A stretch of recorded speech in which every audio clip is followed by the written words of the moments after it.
So I've had a couple of people ask how it is I space my coils.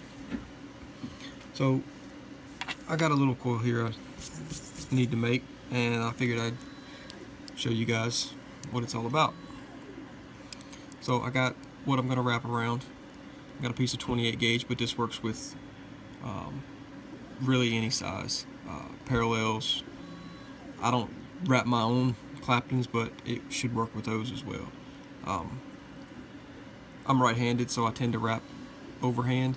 So I just start and I kind of burn that coil. I don't use that wrap. I start there and then I start counting here.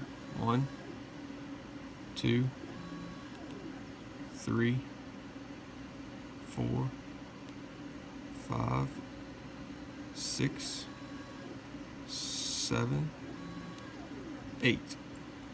Alright, so this is going to be an 8 wrap, 28 gauge. Alright, and once I get to that point, I've got a really long, really wide coil. And all I really do is, with my fingernails, just slam that whole thing right up against the side of the screwdriver. When I let it go, it springs back. And all the spacing is pretty equal. Now you might have to tweak the last one, just depends.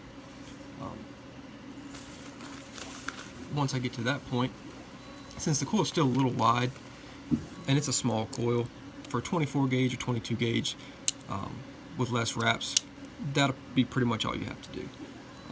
At that point, I grab my starting lead and I just pull and let the coil unwind.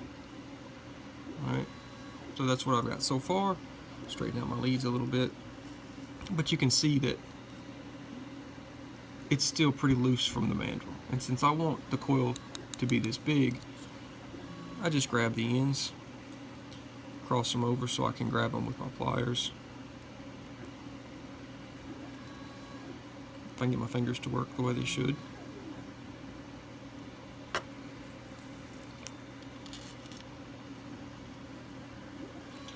And where the leads cross is where I try to pinch them. I don't know if you guys can see that. Sometimes it helps to squeeze them again. Where you can get them to cross, this is incredibly difficult to do on camera.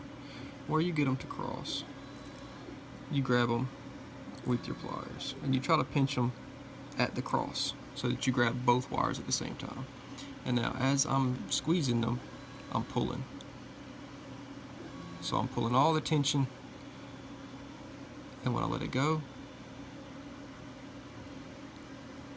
perfectly spaced coils.